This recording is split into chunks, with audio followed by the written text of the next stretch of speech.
Oke, ringkasan isim isyarah. Kita baca bareng-bareng. Ringkasan isim isyarah. Isim isyarah adalah kata tunjuk. Hadza, ini satu laki-laki. Hadhihi, ini satu perempuan. Haulai, mereka ini. Dzalika, itu satu laki-laki. Dzanika atau zainika, itu dua laki-laki. Ulaika, mereka itu. Tilka, itu satu perempuan. Tanika atau tainika, itu dua perempuan. Hahuna, di sini. Huna, di sini. Hunalika atau sama, di sana. Oke. Saya minta teman-teman selain menghafal domir, kemudian menghafal isim isyarah. Domir itu lengkap ya, maupun yang munfasil ataupun muttasil.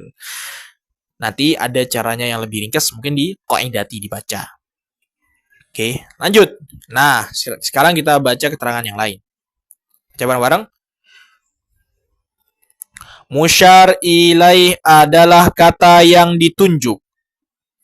Bila disambung dengan isim isyarah, dengan ciri penggandengannya biasa setelah isyarah ada al, maka kedudukan isyarah seakan-akan tidak ada. Seperti contoh, dzalikal kitabu. Tidak boleh kita mengatakan dzalikal kitabi. Bila ada huruf jarnya, maka menjadi bidzalikal kitabi. Baca ulang bareng-bareng. Musyar ilaih adalah kata yang ditunjuk. Bila disambung dengan isim isyarah, dengan ciri penggandengannya, biasanya setelah isyarah ada al, maka kedudukan isyarah seakan-akan tidak ada. Seperti contoh, dzalikal kitabu, tidak boleh dzalikal kitabi. Bila ada huruf jar, maka menjadi bidzalikal kitabi. Oke, saya akan jelaskan secara sederhana. Jadi gini teman-teman. Ada satu kaidah yang mengatakan bahwasanya setelah kata hadhihi, maka setelah semua isim isyarah ya. Isim isyarah, setelah semua isim isyarah, setelah isim isyarah, kemudian ada isim yang beral, maka isim beral itu menjadi musyar ilaih. Ada juga yang mengatakan dia juga menjadi atof bayan. Ada juga yang mengatakan dia menjadi badal. Nah, tiga nama ini ya sepaket aja lah gitu. Ntar kalau saya sebut salah satu, ya berarti saya nggak menegasi salah satunya, ya sama gitu. Bagaimana konsepnya? Contoh di sini. An hadhihi syajarati. Kata an hadhihi syajarati. Oke. Terus tadi dikasih contoh tadi. Dzalikal kitabu. Nah, kita pakai contoh yang lain. Mana ya contoh yang agak gampang, sebentar saya carikan. Nah, dzalikal kitabu, kadzalikal kitabu. Oke. Dzalika al-kitabu. Pada contoh ini tadi dikatakan bahwasanya setelah isim isyarah dan isimnya beral, maka setelah isim yang beral ini, yang ini, maka dia menjadi musyar ilaih. Semua ya teman-teman. Ingat, hafalkan isim isyarah. Ada kaidah yang mengatakan, setelah isim isyarah ada isim beral, maka isim itu menjadi musyar ilaih atau atof bayan atau badal. Pada contoh yang pertama, an hadhihi syajarati. An ini kan harfu jar. Hadhihi adalah isim isyarah. Oh gini aja, saya kasih i'rabnya ya. Mana i'rab yang sudah jadi? Harfu jar. An harfu jarrin. Oke. Kata hadhihi ini kan isim isyarah seperti yang saya bahas tadi. Isim isyarah. Oke. Hadhihi mabniun 'alal kasri fi mahalli jarrin. Sebagai apa? Majrurun bi an. Oke. Nah, di insight di sini. Yang menjadi majrurnya adalah kata hadhihi, bukan kata asyajarah. Gitu ya teman-teman. Yang menjadi insight-nya adalah kata hadhihi, bukan asyajarah. Faham? Maka yang majrurnya adalah kata hadhihi, bukan kata asyajarah. Maka kata asyajarah ini sebagai apa? Dia namanya musyar ilaih. Atau atfu bayanin. Atau badalun. Seperti itu teman-teman. Maka konsekuensinya apa? Konsekuensinya dia harus majrur. Kenapa? Karena kata hadhihi ini fi mahalli jarrin majrurun bi'an. Dia ini dalam keadaan majrur. Apa sih fungsinya musyar ilaih? Nah, sekarang fungsi dari musyar ilaih atau ataf bayan atau badal. Fungsi menjelaskan isim isyarah. Udah sesederhana itu. Kita mengatakan an hadhihi. Misal kita mengatakan an hadhihi. Dari ini. Apa yang ini? Ini apa? Kan masih ambigu ya teman-teman. Nah, untuk menjelaskan kata hadhihinya itu apa, maka didatangkanlah satu isim yang beral. Maka kita mengatakan hadhihi syajarati. Maka yang dimaksud dengan hadhihi adalah asyajarati. Dan begitu pula yang dimaksud dengan asyajarati adalah hadhihi. Paham ya? Mengenai harokatnya, dia harus mengikuti kata isim isyarahnya. Kalau dia majrur, maka hadhihi syajarati. Ya teman-teman, hadhihi syajarati. Kalau dia ada inna, kita mengatakan inna hadhihi syajarata. Sama, dia tetap menjadi musyar ilaih atau ataf bayan atau badal. Tapi ingat, yang di insight sama inna ini adalah kata hadhihinya, bukan asyajarahnya. Maka, gitu juga teman-teman. Jangan pernah terkecoh kalau ada melihat contoh yang seperti ini. Maka yang menjadi majrurnya adalah kata an, bukan si asyajarati. Gitu, paham ya? Contoh lain. Hadza al-waladu Muhammadun. Wa dzalika al-waladu Khalidun. Oke teman-teman. Lihat. Hadzal, nah ini kan susunannya namanya mubtada dan khobar. Namanya jumlah ismiyah. Ingat kaidahnya. Apabila ada isim ma'rifah di awal jumlah, maka dia menjadi mubtada. Setelah mubtada harus ada khobar. Setelah fi'il harus ada fa'il. Setelah jar harus ada majrur. Setelah mudhaf ada mudhaf ilaih. Paham ya? Apa i'rabnya? Hadza mubtada'un. Hadza ismul isyarah mabniyun 'ala sukun. Mabniyun 'ala sukuni fi mahalli raf'in mubtada'un. Oke, sampai sini paham ya? Kemudian kata al-walad ini dia bukan menjadi khobar, tetapi dia menjelaskan makna dari kata hadza. Kenapa? Karena dia isim yang beral terletak setelah isim isyarah. Gitu aja syaratnya. Dia ini harus isim beral setelah isim isyarah. Maka dia menjadi ataf bayan atau badal atau musyar ilaih. Maka kata al-waladu ini dia menjadi salah satu atau tiga-tiganya gitulah. Maka kita mengatakan hadzal waladu. Kenapa? Karena si isim isyarah ini fi mahalli raf'in. Gitu.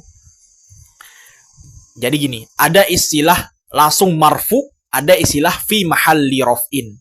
Kalau marfu itu berlaku kepada isim-isim yang tidak mabni. Kalau dia fi mahalli berlaku pada isim-isim yang mabni. Maka kita mengatakan fi mahalli raf'in. Gitu teman-teman ya. Bisa ditangkaplah insyaallah. Lalu khobarnya mana? Khobarnya adalah isim yang terletak setelah musyar ilaih. Gitu kaidahnya. Kalau mau mencari khobar, dia terletak setelah terletak setelah musyar ilaih. Dinu khobar mubtada. Nah.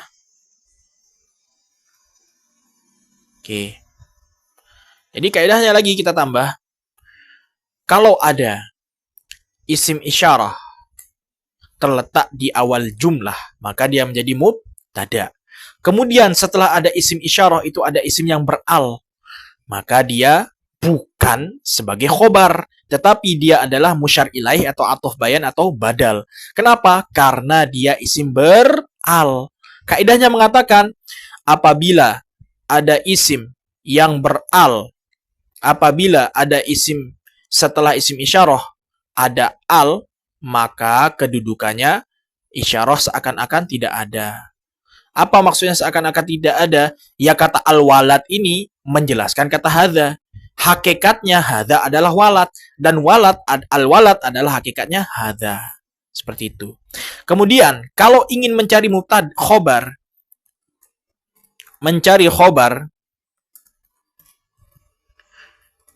terletak setelah musyar ilaih dan dia tidak beral. Titik. Seperti itu teman-teman. Paham ya? Oke. Berarti ini i'rabnya apa yang di bawah? Dzalikal waladu Khalidun. Sama i'rabnya. Dzalika al-waladu. Dzalika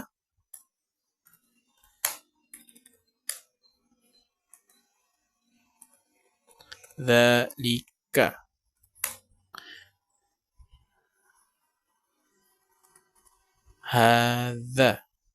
Oke. Paham ya teman-teman?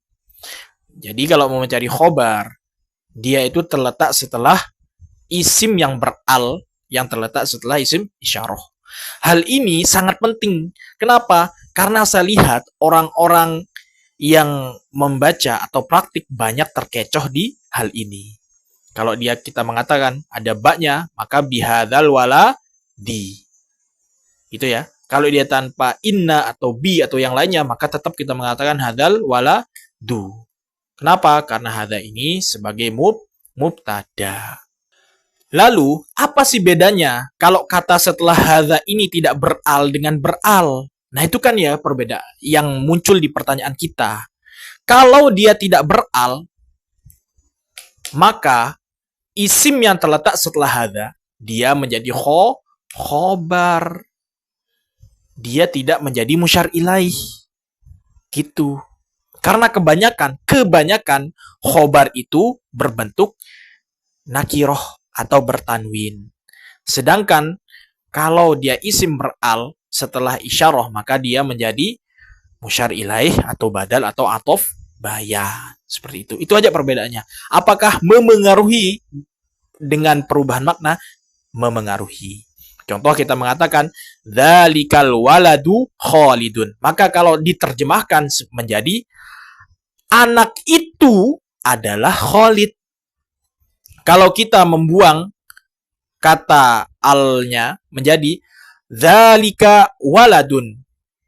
Anak itu adalah seorang anak. Nah, contoh sini hadzal waladu Muhammadun. Anak ini nih namanya Muhammad. Nah, gitu. Seumpama kita buang kata alnya, berubah maknanya, berubah. Hadza waladun. Ini anak, ini adalah seorang anak. Ini adalah seorang anak. Gitu. Muhammadun, ya harus dijelaskan ismuhu. Harus dijelaskan ada tambahan lagi. Ismuhu Muhammadun. Gak bisa tiba-tiba kita mengatakan hadza waladun Muhammadun. Tidak boleh seperti itu. Merusak susunan kata. Itu ya teman-teman. urgennya. Kenapa kok saya kayak menjelaskan seperti ini? Ya, karena yang di fakta lapangan saya menemukan orang-orang tuh banyak terkecoh masalah musyar dan musyar ilaih. Jadi teman-teman bisa, kalau masih bingung, bisa mengulangi lagi dan sebagainya dan sebagainya. Ingat, di halaman-halaman ini dan setelahnya saya akan rajin-rajin memberikan i'rab dan teman-teman harus menghafal beberapa i'rab ini ya, pelan-pelan lah, nggak apa-apa. Ayo kita i'rab bareng-bareng saja. Dari an hadhi syajarah ya. Nah, ingat kaidahnya. Saya nggak perlu mengatakan banyak lagi ya. An harfu, baca bareng-bareng 1, 2, 3. An harfu jarrin hadhihi ismul isyarati mabniyun alal kasri fi mahalli jarrin majrurun bi'an asyajarati musyar ilaih. Sebenarnya bisa di i'rab lebih panjang tapi nggak perlu. Hadzal waladu Muhammadun. Hadza ismul isyarati mabniyun 'ala sukuni fi mahalli raf'in mubtada'un. Terus al waladu musyar ilaih. Muhammadun khabarul mubtada marfu'un bil mubtada wa 'alamatu raf'ihi dhammatun zahiratun fi akhirih. Dzalikal waladu Khalidun. Dzalika ismul isyarah mabniyun 'alal fathi fi mahalli raf'in mubtada'un. Al waladu musyar ilaih. Muhammadun khabarul mubtada marfu'un bil mubtada wa 'alamatu raf'ihi dhammatun zahiratun fi akhirih. Oke. Kita lanjutkan ke pembahasan selanjutnya. Ini kita baca saja ya, tidak perlu saya perpanjang. Saya nggak mau memperpanjang pembahasan ini. Oke, 1, 2, 3, baca bareng-bareng. Dhamir ka kuma kum dan seterusnya pada isim isyarah dzalika dzalikuma dzalikum menunjukkan mukhatab, orang yang diajak bicara, bukan menunjukkan musyar ilaih, barang atau orang yang diisyarahi. Untuk lebih jelasnya, lihat penjelasan di bawah ini. Seakan-akan kita mengatakan dzalikal kitabu. Itu loh satu kitab, wahai kamu seorang laki-laki. Dzalikumal kitabu. Itu loh satu kitab, wahai kamu dua orang laki-laki. Dzanikal kitabu. Itu loh dua kitab, wahai kamu seorang laki-laki. Dzanikumal kitabu. Itu loh dua kitab, wahai kamu dua orang laki-laki. Jadi sederhananya gini, kata setelah dzali kan ada ka. Nah, itu bisa di otak-atik. Itu bisa kita ubah ka, kuma, atau kum. Efeknya apa? Efeknya kepada orang yang diajak bicara. Misal kita mengatakan dzalika, itu kamu, ada sebuah itu loh, ada sebuah buku. Kenapa kok dikatakan kakumakum ini bisa di otak-atik? Ya, nanti kita akan bahas pada kesempatan-kesempatan berikutnya. Saya tidak mau teman-teman berpusing-pusing atau berkeluh kesah atau tidak paham pembahasan tentang ini, atau mendalami hal-hal ini karena ini nggak terlalu urgen. Yang urgen itu yang seperti ini, musyar ilaih, terus i'rab yang tadi. Itu yang paling urgennya teman-teman. Kita nggak perlu berleha-leha atau sok-sok pengen tahu segalanya. Nggak perlu. Kita cukup mempelajari hal yang diperlukan. Oke? Kenapa? Kayak makan. Kalau kita makan kebanyakan, kita bisa muntah. Kita perlu nutrisi yang cukup bagi diri kita masing-masing. Seperti itu teman-teman. Wallahu a'lam bis-shawab.